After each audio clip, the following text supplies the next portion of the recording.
Assalamualaikum warahmatullahi wabarakatuh. Selamat pagi Tribuner, jumpa lagi di program Mata Lokal Memilih. Program diskusi dengan ketua partai politik, dan kali ini saya kehadiran tamu Pak Asmadi, Ketua Dewan Pengurus Cabang DPC Partai Persatuan Pembangunan P3 Kabupaten Bulungan. Assalamualaikum Pak Asmadi. Waalaikumsalam, Pak. Luar biasa. Jadi program Mata Lokal Memilih ini kita mencoba memberikan edukasi, sosialisasi kepada masyarakat bagaimana proses tahapan pemilu legislatif yang akan berlangsung di 2024. Pak Asmadi, kalau kita bicara P3, tentu ini merupakan partai politik yang cukup lama sejarahnya ya. Tua ya. Dulu ada hanya Partai Golkar, ya, Golkar, PDI ya, ya. PDI dan P3. P3.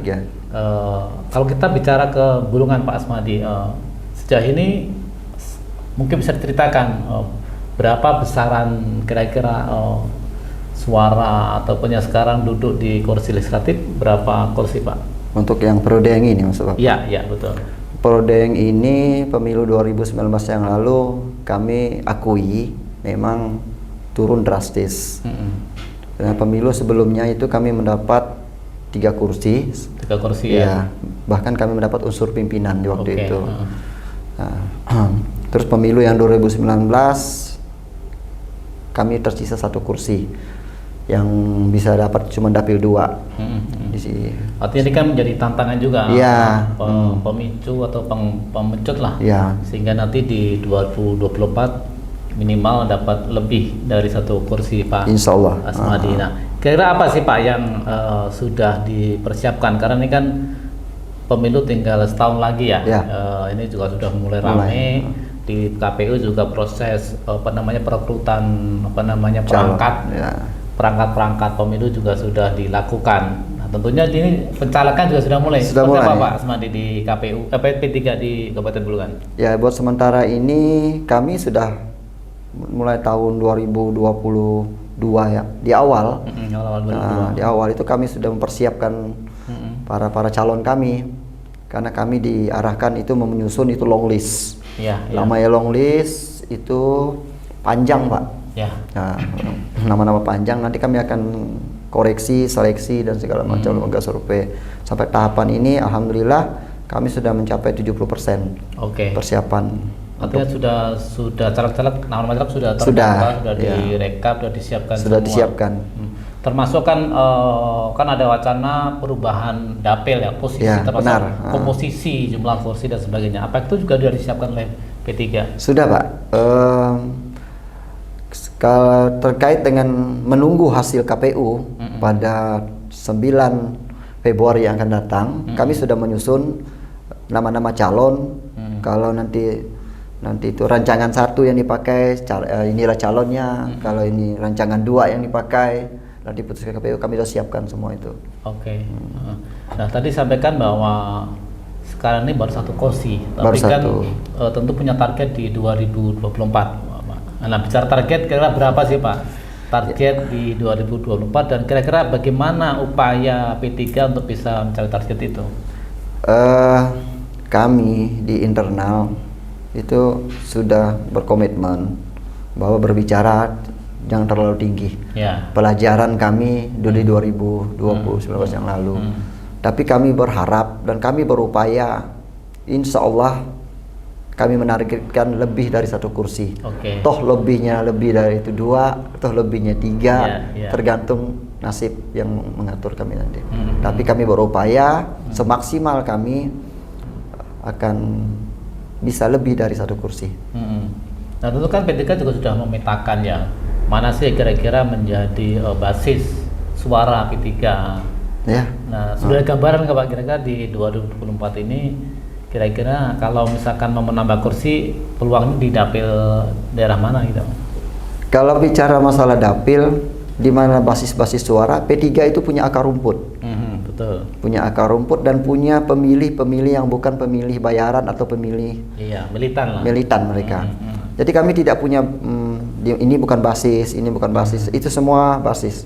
Makanya dari itu dari semua etnis di calon-calon yang ada kami susun itu semua ada, mulai dari Jawanya, Tidungnya, Bolongannya, Bugisnya, betul basis Islam. Ya, sudah masing-masing kami susun. Karena kami dari dulu merasa memang kami punya akar rumput. Ya. Mulai dari etnis Bolongan, etnis Tidungnya, Jawanya, Bugisnya, dan semua Dayak juga bahkan. Nah, ya. Itu kami sudah mempersiapkan semua itulah. Jadi calon kami semua suku kami rekrut. Bukan artinya kita memilah itu ada kotak-kotak suku, bukan. Tapi artinya di Bulungan ini banyak Pak etnis yang ada di sini. Iya. Bukan aja etnis lokal tapi pendatang juga ada. Jadi kami ambil semua supaya menjadi belembur menjadi satu. Oh, tapi kalau kita bicara kan P3 itu kan memang partai berbasis Islam ya. Iya. Tapi kan sekarang udah juga terbuka, artinya non Islam pun bisa banyak bergabung juga di P3 gitu Pak. Iya. Kembali kalau misalkan bicara pengalaman Pak Asmadi yang tadi sampaikan udah hampir 15 tahun berkecimpung di P3. Ya. Kira-kira apa Pak yang mungkin mengembalikan lah masa-masa kejayaan P3 di tengah begitu banyaknya partai politik baru sekarang? Benar. Ya, pengalaman saya selama saya menjalankan atau politik di P3 ini banyak cerita, banyaklah cerita pahit manisnya, suka dukanya banyak. Jadi inilah selama saya dipercaya membawa partai ini, menjadi ketua partai P3 Institusi Kabupaten Bulungan ini, pengalaman saya yang lalu-lalu mengurus partai ini yang saya bawa, artinya kekurangannya di mana, kelebihannya bagaimana, itu saya coba usahakan yang sudah pahit itu jangan dibawa lagi ke depan, yang manis itu kita bawa. Nah kuncinya saya lihat P3 ini mulai dari pusat, kalau kita lihat itu ada gonjang-gonjang. Mungkin tidak hanya P3 lah, hampir semua politik itu digoyang dengan unsur-unsur politik ininya. Termasuk kami di internal pengurus, saya tekankan sama jajaran pengurus kami, jangan coba-coba membuat di dalam kubu kita ini, di dalam internal kita ini berkubu-kubu. Artinya ada kubunya saya, ada kubunya teman yang lain, itu akan membuat kehancuran di partai ini. Dan ini bisa terjadi yang kami tidak sadari di pemilu sebelumnya. Dan saya bawa kita ini orang politik yang kita pikir ini bagaimana masyarakat Bulungan ini bisa sejahtera, makmur, dan dengan politik inilah kita memperjuangkan mereka. Dengan wakil kita yang kita dorong ke perwakilan kita ke DPR, itulah mereka yang kita titip. Artinya kan bahwa dinamika politik di pusat memang sangat berpengaruh juga di daerah Pak ya. Berpengaruh Pak. Kalau melihat yang kondisi yang sekarang, mungkin ketika beberapa tahun lalu kan memang ada dinamika yang luar biasa lah. Artinya badai ombaknya yang begitu luar biasa. Luar biasa. Sekarang kan cukup lumayan agak tenang ya.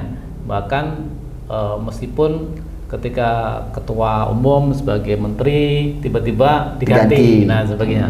Nah kira-kira untuk menyikapin itu Pak, seperti apa di daerah? Ya kami selalu tunduk dengan keputusan dan ada RT partai.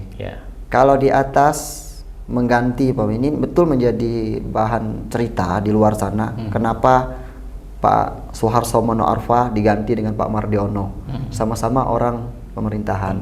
Ya, menjadi pertanyaan orang. Nah sebenarnya tidak ada perpecahan di situ Pak. Betul. Satu, kalau ada perpecahan pasti ada gugatan, pasti ada ribut. Tapi dengan mudahnya, dengan dinginnya pergantian itu berjalan dengan lancar. Nah, kami menyingkapi di bawah ini bahwa memang P3 ini ke depan ini membuat suasana akan menjadi dingin dan lebih baik lagi, tidak ada perpecahan. Tidak ada perubahan. Nah, artinya memang sebenarnya daerah juga kena pengaruh pusat, tapi kan tergantung daerah bagaimana menyingkapi persoalan itu. Nah, kalau kita bicara Pak, sekarang ini kan pemilih di 2024 itu kan nanti didominasi oleh pemilih muda ya, pemula, anak-anak milenial. Nah ini sekarang juga partai politik sudah saling saling bagaimana merebut suara itu. Nah, dari P3 sendiri seperti apa Pak nyikapin itu? Kami sadari memang semua target partai politik itu target milenial, target pemilih pemuda, karena itu yang besar. Betul. Ya, dan mereka itu lebih paham dan konsisten. Nah, kami di P3 ini juga punya target, insya Allah bergerak untuk di pemilih-pemilih milenial.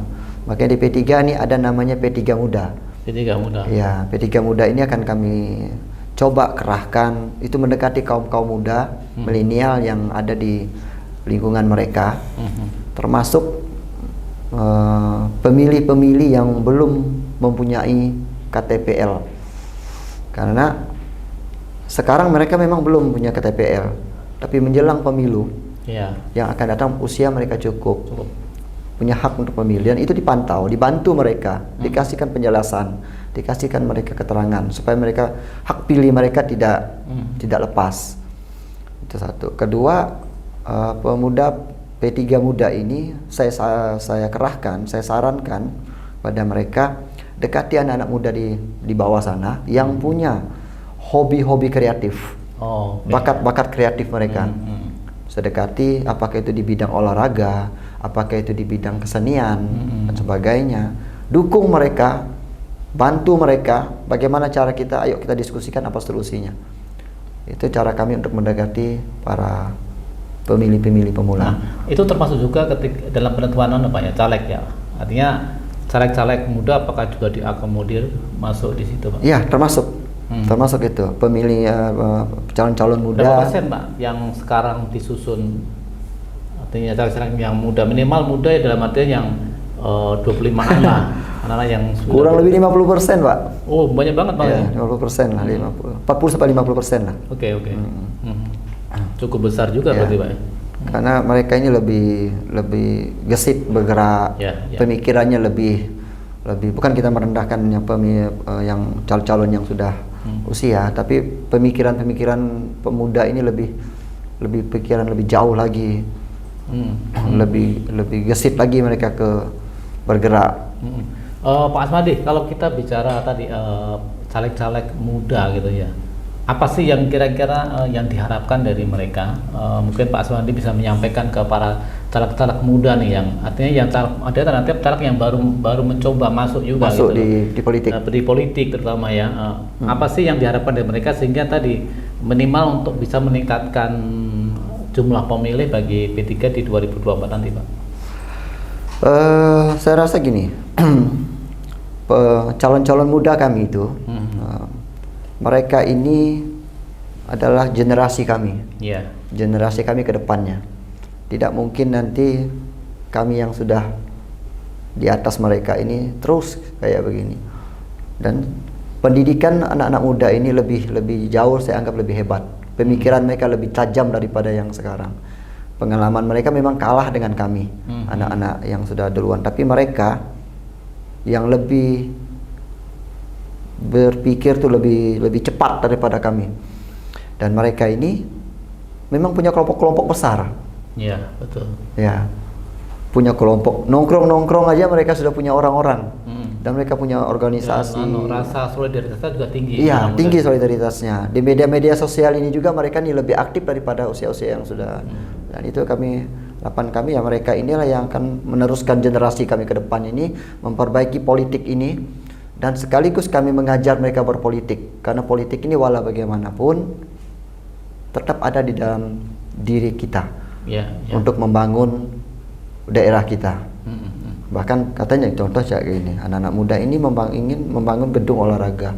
Tanpa politik tidak mungkin itu bisa tumbuh juga. Karena pembahasannya juga ada keterwakilan kita di DPR sana. Tergantung di DPRD dan di pemerintahan. Ingin kita memikirkan masalah pendidikan mereka, juga harus ada politik di dalamnya. Saya berikan masukan kepada mereka itu. Intinya ketika kita ingin mengubah kebijakan, ingin masuk atau ingin terlibat dalam pembangunan, memang harus masuk di dalam ke dunia politik. Di dunia politik itu. Ada politik. Karena itu jalannya mereka. Iya. Nah, kalau tadi disampaikan juga soal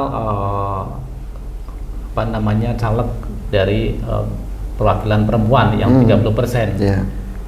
itu yang sering juga dikeluarkan oleh partai politik. Nah, dari P3 sendiri apakah juga mengalami kesulitan untuk mendapatkan ataupun tadi 30% caleg perempuan tadi, Pak?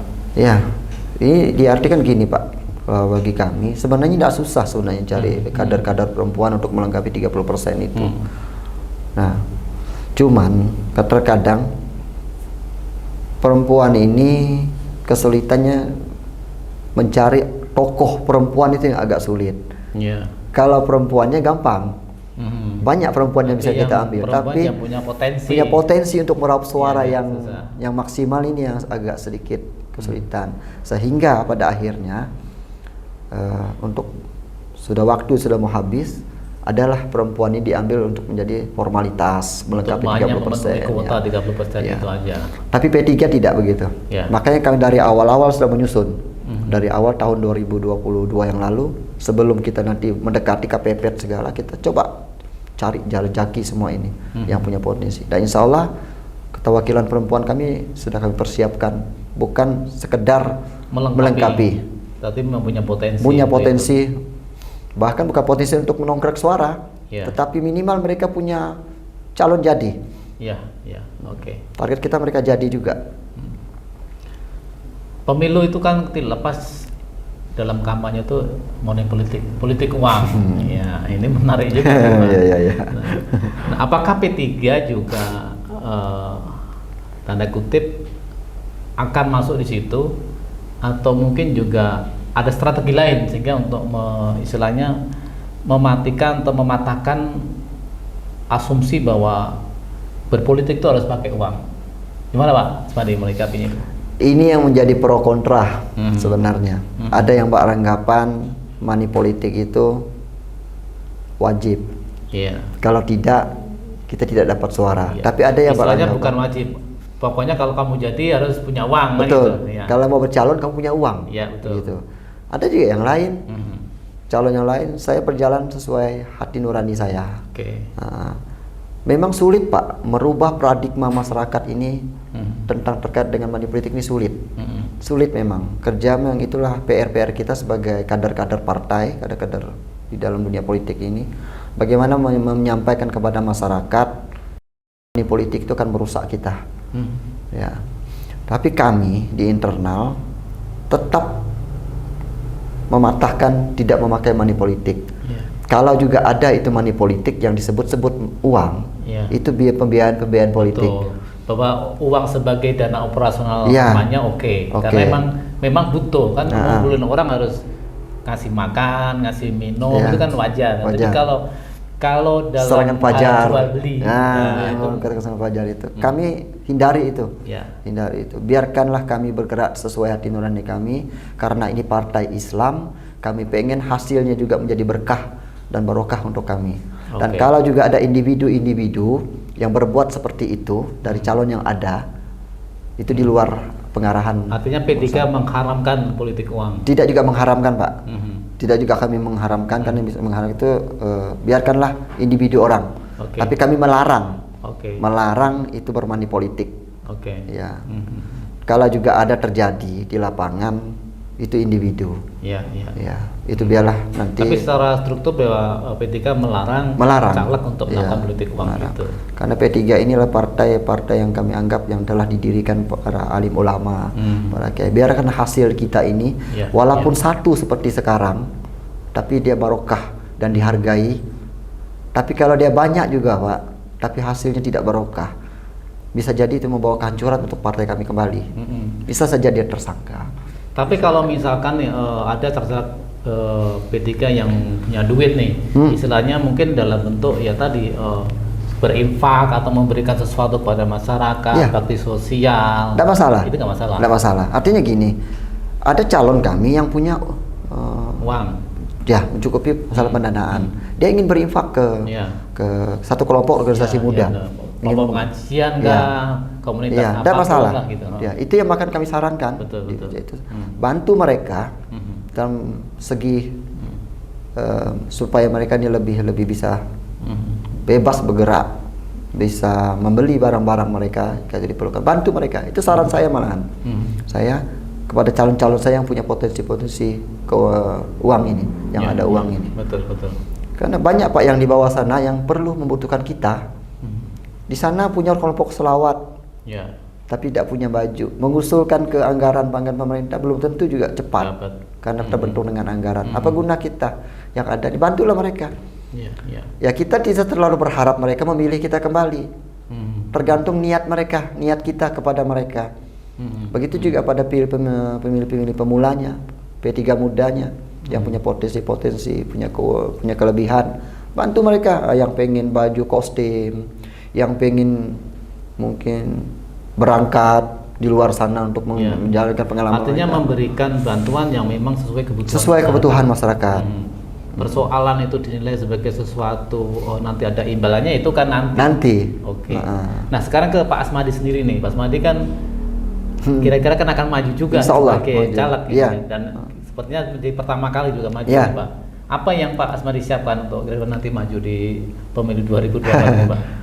Saya ini tuh Pak, buat sementara ini cuma bisa menyatakan saya maju di pemilihan legislatif. Untuk dapil kira-kira Pak, sementara ini? Dapil 2. Dapil 2 itu wilayah Tanjung Palas, Pesok, Pesok Ilir dan Tanjung Palas Barat. Ini kan sekaligus juga sosialisasi kepada penonton yang nanti menyaksikan YouTube ini bahwa Pak Asmadi ini mau maju di Tanjung Palas, Pesok, Tanjung Palas Barat. Bukan? Bunyu itu beda. Beda lagi. Dapilnya beda. Nah, saya tidak punya persiapan yang terlalu matang lah. Karena saya punya tanggung jawab. Istilahnya anak-anak saya banyak. Kami sendiri 25 orang.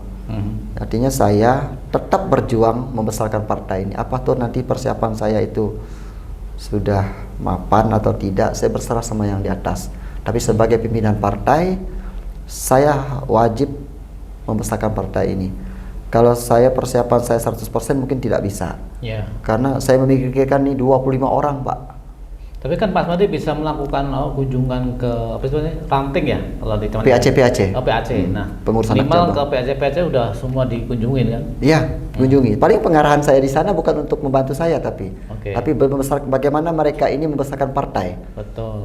Bukan nanti saya ketua ya, kalian ini pengurus saya. Nanti kamu bergerak untuk saya. Tapi kan artinya mereka juga paham juga bahwa ketua ini maju nih sebagai calon legislatif nih, sebagai caleg juga nih. Tergantung mereka lah. Nah, betul. Karena sifatnya mereka Pak tidak boleh memanfaatkan jabatan lah untuk itu. Karena mereka harus netral. Di dalam ini saya ciptakan mereka itu bagaimana niat mereka berpolitik untuk membesarkan partai. Tapi secara pribadi Pak Asmadi juga sosialisasi ataupun turun ke bawah cukup intens nggak Pak? Insya Allah sampai sekarang saya terus bergerak kemana-mana sambil menunggu keputusan dari pihak-pihak penyelenggara. Karena kalau Bismillah memang niat maju. Iya, di dalam hati saya untuk maju ini Bismillah. Insya Allah awal Bismillah, terakhir nanti Alhamdulillah. Amin. Itu yang di dalam. Artinya sudah menyiapkan modal lahir dan batin. Sudah siap. Material maupun spiritual sudah siap. Artinya kalau saya gagal, siap. Kalau saya berhasil, alhamdulillah. Kalau saya dalam segi persiapan yang lain-lain sudah siap semua. Tim saya juga sudah mulai sudah mulai bergerak. Anak, istri, keluarga sudah siap. Orang tua saya pertama yang saya temui. Yang kalau orang tua saya mengatakan kau jangan maju, saya tidak akan maju. Tapi kan orang tua kandung saya yang masih hidup merestui saya untuk tampil di pemilihan legislatif 2024 yang akan datang. Dan itu menjawab saya sebagai ketua partai juga harus maju, menambah semangat anak anggota saya yang di bawah. Semoga niat suci Pak Asmadi terkabul, Pak. Amin. Terakhir Pak, ini terkait biasanya kan ini juga bagian dari perjalanan politik nih ya, terutama di partai. Biasanya karena nanti tidak lama setelah pemilu legislatif adalah pemilu kepala daerah ya. Sementara kalau kita sering memperhatikan di level pusat itu kan sudah ada semacam koalisi lah, sebenarnya bukan koalisi karena belum secara resmi ya, ada kesepakatan lah antara Partai Golkar, sudah mulai bermanuver, P3 dan PAN sementara tiga ini ya. KIB itu. Apakah nantinya juga itu akan sampai di level daerah, Pak? Sampai detik ini kami belum pernah disampaikan bahwa itu sampai ke level daerah. Dan kami difokuskan untuk persiapan pemilihan legislatif. Ini yang kami terima di level daerah. Tapi kan di beberapa pertemuan, di beberapa kegiatan di daerah mereka juga selalu bersama, Pak. Nah, kemarin di Kaltim juga antara Golkar, PAN, P3 juga menyatakan untuk itu. Nah, artinya secara implisit ya sebenarnya juga kalau bisa daerah juga melakukan itu. Gitu. Kalau bisa. Nah, jadi kami KIB ini kalau saya lihat ini memperlihatkan bahwa mereka tetap solid. Ya, walaupun ada pergantian ketua di dalam perjalanan KIB ini.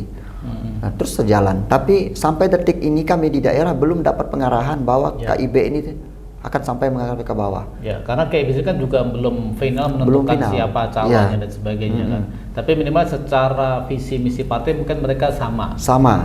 Misi sama, tujuannya sama, maksudnya sama. Nah, kalau kita tadi bicara misalkan soal pilkada, Pak, P3 Golkar ini kan mulai tahun Orde Baru dan sekarang kan cukup dekat juga ya. Iya. Apakah kira-kira kita juga belum lihat tahun, nggak tahu juga nanti proses pilkada dan sebagainya. Apakah sudah ada gambaran semacam pendekatan dengan partai Golkar atau partai?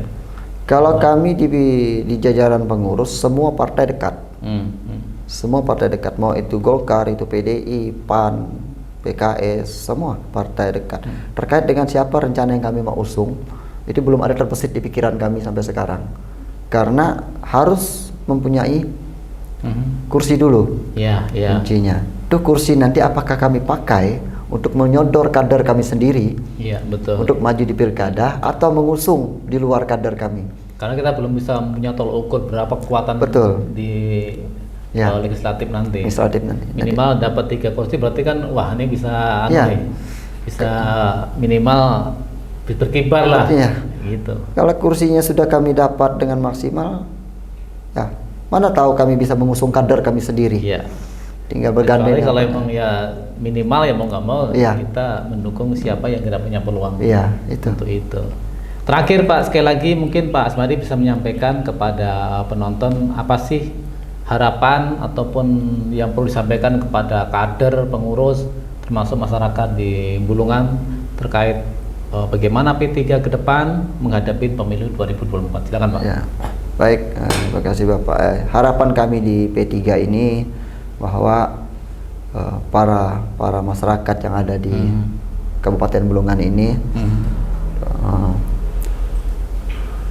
salurkanlah hak politik mereka. Nah, itu harapan P3. Terserah mereka. Jika mereka melihat P3 ini adalah P3 yang membuat hati mereka yang memilih kami lebih baik. Tapi kalau mereka punya pilihan di lain juga tidak masalah. Karena ini demi Bulungan. Demi daerah kita. Satu permintaan saya yang saya harapkan, jangan golput. Karena Bulungan ini kuncinya ada di masyarakat kita. Untuk ada wakil kita yang ada di DPRD.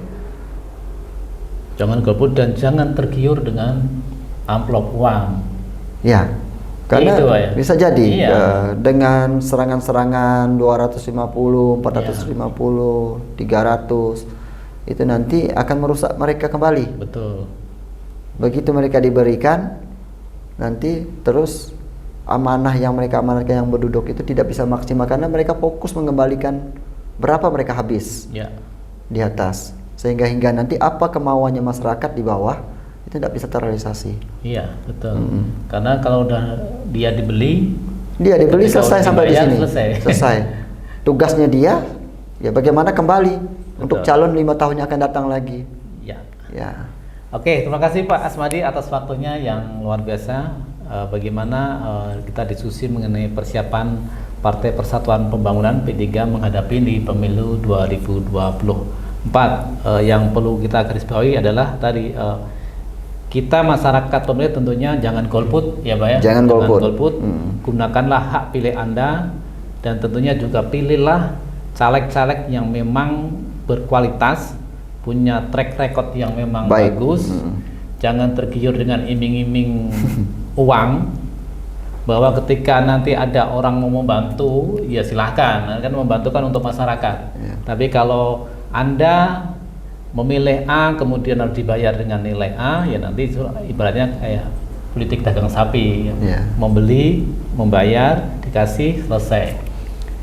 Kita akan menentukan 5 tahun ke depan, artinya bagaimana Anda memilih tentunya akan menentukan nasib khususnya ya Kabupaten Bulungan 5 tahun ke depan. Terima kasih Pak Asmadi. Baik, Bapak. Atas diskusinya, semoga menjadi pencerahan, dan jumpa lagi di program Mata Lokal Memilih dengan partai politik yang lainnya.